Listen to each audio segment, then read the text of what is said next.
Hello, scrufftards, rejects, delinquents, and random weirdos online. Welcome to the War Zone. I'm Scruffy, and this is Scruffy Tales.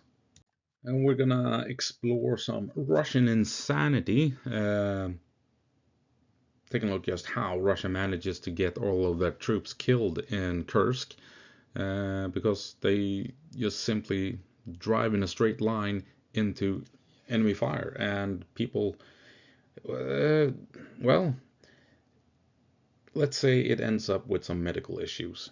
And also, it appears as if Western gloves have finally come off, and Ukraine is allowed to use Western missiles to strike targets within Russia. Well, let's take a look. Right, so I haven't noticed any major changes on the front line. We still have the question mark here if Ukraine has pushed into Pogrebki or not. The other day we had Russian drones striking these buildings. So is Ukraine in control or not? Question mark. But I mean, if Russia is attacking Ukrainians over here, they are at least putting pressure on Pogrebki quite clearly. And then it does appear as if Ukraine is in control of this part of the battlefield here in Novaivanovka.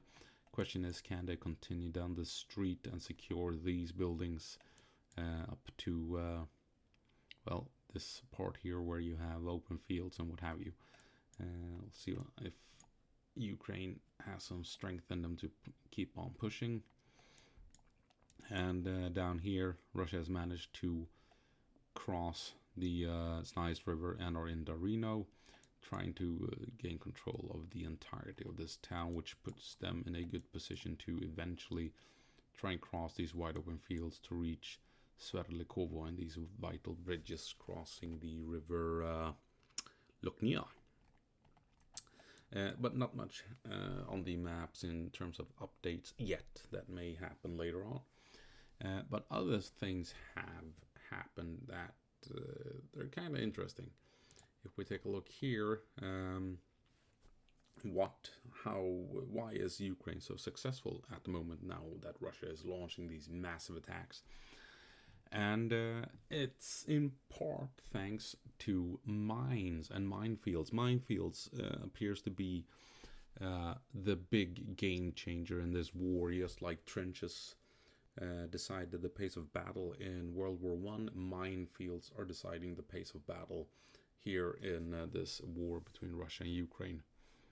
And as we can see here, Alexander Pavlyuk, commander of Ukrainian ground forces, and according to him, mines have accounted for a third of Russian vehicle losses in the 9 days since the Russians launched their offensive in Kursk. A third. And if we take a look here, in one assault, possibly a botched November 7th attack by the 810th Naval Infantry Brigade, the Russians lost 17 vehicles only due to detonations of mines, according to Pavlyuk. And quite incredible. And if we compare what Ukraine is doing in Kursk compared to what Russia did during the summer offensive of 2023, take a look at this. Russian commanders are doing the Ukrainian sappers a huge favor by ordering their forces to attack along the same roads day after day despite previous defeats. The Ukrainians can concentrate their minds on the few roads leading into the most critical sectors on the western side of the Kursk salient. And a road intersection near the village of Seleny is littered with dozens of wrecked Russian vehicles. It's just incredible. We can actually take a look. That intersection would be, here is Seleny. I mean, it should be this one, right? Right here. So Russia is pushing in vehicles this way, maybe even from down here, maybe even from the north. And when they reach this point, they also run into mines apparently, or has run into mines before they managed to push into the village and then into Novaya Ivanovka. It's just incredible. Catastrophic losses in this area have driven daily Russian casualties to more than 1,500 on average, a record high in Russia's 33-month wider war on Ukraine.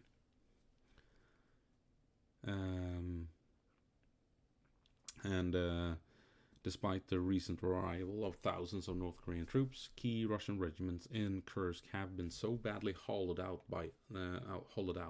that outnumbered Ukrainian troops have actually managed to mount local counterattacks, most recently in Novaya Ivanovka, a stone's throw from Seliny-Shliak, and that's here. And we saw this attack here along that main street here going through town. And this is where Ukraine is pushing in towards the center of town itself. So, I mean, it's, yeah, incredible. The Russians may also be struggling to spot the mines, peppering their planned assault routes.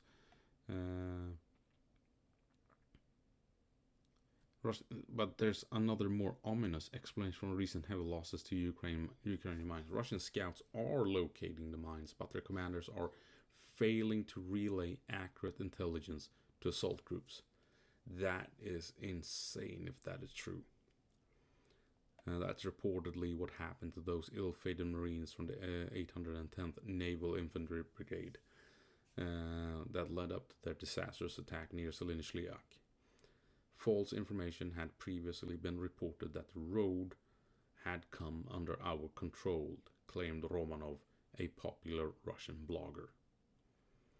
And I mean, that's just insane. And this is David Axe. He writes for Forbes, and this is his article here. And I mean, it's just insanity. So a third of Russian vehicular losses in Kursk these past couple of days is because Russia keeps running into mines. So essentially what happens is that, let's say that Russia is in control up here. Ukraine is in control in this small village here. And what Russia wants to do is to, they want to assault down this path, come around here and gain access to town. What happens is that when the Russians gather their forces, it's easy to spot with drones. So when they gather their troops up here in order to launch the assault, Ukraine spots them and they get everything ready for the assault, and they even begin shelling this location with artillery, taking out some of the troops early on. Then the Russians begin moving out along this main road here, and that is when Ukraine calls in more artillery and drone strikes all along this road, taking out even more of the Russians as they're advancing. The Russians then, they keep pushing along, coming around here, and what happens now is when they get, what's going on? When they get to over here, they run into minefields. And of course, when that happens, you get more and more and more drone strikes. And not only drone strikes, you also have at short range and infantry with anti-tank weapons, RPGs, AT-4s, NLAWs, javelins, what have you, firing from hidden positions at the Russians when they're stuck in the minefield. The Russians, they try and push past, and what happens then? Well, lo and behold, there's another minefield. So now the Russians, they keep pushing through the minefield. What the hell is going on here? And reach another minefield, they get hit again, rinse and repeat. And if that's not bad enough, when Ukraine has learned this attack is coming, spotting this attack with drones early on, they move up tanks and other vehicles to stay ready. So a tank can come in from here and set up position here with an overwatch position, firing down this way. And they may even move up maybe here to shoot around the corner here of the woods here as the Russians show up. So it's just from start to finish, the Russians are just hammered by artillery, mortars, drones, eventually mines, and then RPGs and tanks and infantry fighting vehicles open fire straight into these columns as they're advancing. And it is a massacre, a full-on massacre. And it wouldn't surprise me that Ukraine also launches artillery-based mines. You deploy mines with artillery, so you spread out new minefields behind the Russians as they're coming in. So when the Russians are pushing through, you launch in the artillery that carries mines, and you get more minefields on the roads as the Russians are driving along, as they're passing through, and when they're trying to turn back and flee, they run into more mines. So I mean, it's just a complete disaster, total mayhem, chaos, and it's a slaughter. So that is why we can see Russia losing 10 vehicles, 17 vehicles in one single assault. And I mean, if transports carry 3 troops and 8 to 10 infantry, the casualties stack up pretty quickly. And I mean, as you can imagine, when the infantry dismounts the destroyed vehicles and start running back on foot, Ukraine obviously launches what? Namely, cluster munitions, more assaults on the infantry as they're exposed, trying to get back. And I mean, it's just mayhem. So they're taken out by the mines and the tank weapons moving in, trying to run back. Cluster munitions rain in and wipe them out. It is complete and utter destruction. It's just mind-boggling what the Russians are trying to do facing this amount of firepower. And what's worse, it's exactly what we saw happen to Ukraine back in 2023, if you remember. Let's see here. If we can jump back here to, I don't know. Let's see here how far Ukraine got. Yeah, take a look. So, how did Ukraine get this far? Well, they attacked down this way, trying to reach Verbova. And as they were doing that, the Russians were shooting at them with anti-tank weapons from the heights here at Robotyne. They called in artillery all over the place as the Ukrainians were pushing forward. And they launched these mines, these cluster munitions, the artillery shells that dropped mines in behind the Ukrainians. So it was just complete slaughter and mayhem as the Ukrainians tried to push down to Verbova. And they couldn't advance at speed because they were hitting minefields that stopped them dead in their tracks. That meant, you know, Russian anti-tank weapons could target them and fire. And all the while, it was just raining down drones and artillery and what have you from above, taking them out here at Robotyne and Verbova. And it was, you know, slow going and a slaughter.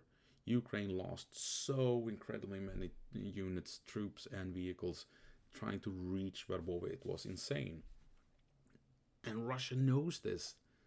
They know how this works in this day and age. And now they're trying the same thing themselves, which is completely bonkers. And as if that's not enough, I mean, Russia is in for a world of hurt by the looks of it in the coming months, because France and Britain has allowed Ukraine to strike deep into the Russian Federation with their Scalp/Storm Shadow missiles. And also, according to Reuters and other sources, President Joe Biden's administration has allowed Ukraine to use US-made weapons to strike deep into Russia. Two US officials and a source familiar with the decision said on Sunday, in a significant reversal of Washington's policy in the Ukraine-Russia conflict. And Ukraine plans to conduct its first long-range attacks in the coming days, the sources said, without revealing details due to operational security concerns. So Ukraine can finally use long-range missiles to strike military targets, strategic targets within Russia itself. And that will well and truly affect the front line. They can take out supply depots, ammunition depots, headquarters, training facilities. They can take out factories, building whatever. They can strike oil refineries and fuel depots, and everything related to the war can now be targeted and taken out by Ukraine using these weapons. And that will affect the situation on the front line without a doubt. So, I mean, imagine Ukraine being able to strike Russian targets all over the place here, deep into Russian territory. I mean, that would be insane if they were allowed to do that. And they will be allowed to do that. I mean, they could strike all of these locations well before any troops reach the front line here in Kursk. Taking out anything way over here that where Russia's gathering forces, or they're recuperating, or they're gathering supplies, fuel, and what have you. Just blasting stuff all over the place before it reaches the front line here, for instance, making it easier for the troops over here to fight this battle, and deny Russia to move in units. I mean, as they're moving in along the highways and what have you, they could be taken out by missiles and ATACMS and what have you. It's going to be real interesting to see how Ukraine use these new abilities. I mean, it's like everything else, it's too late.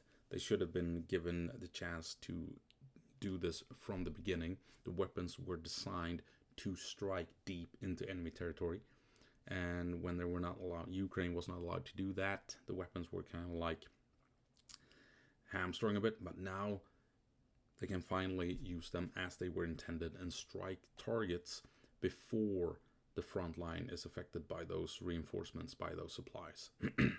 So it's going to be interesting to see how that affects the front line here in Kursk.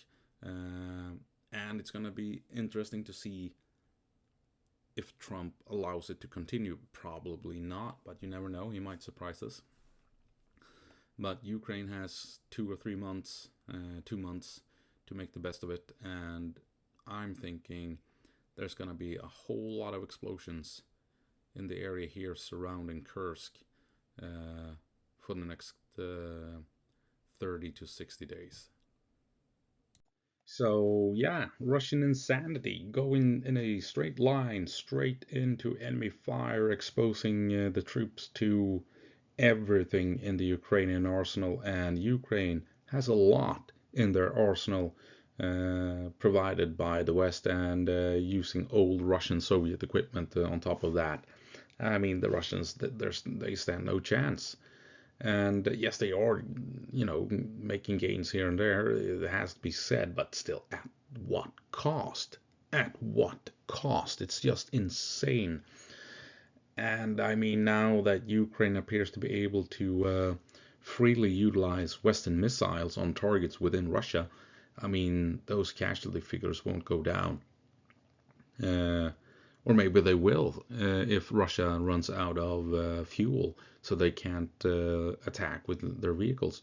If they run out of spare parts because the warehouses are blown up, maybe they can't repair damaged vehicles, so then they can't attack.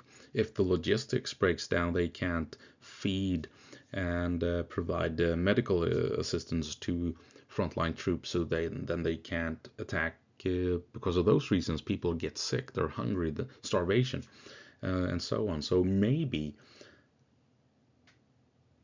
the coming Ukrainian missile strikes will actually save Russian lives, since the Russians will be unable to conduct these big ass assaults because they won't have enough fuel, they won't have enough ammunition, they won't have enough food and water to support their troops.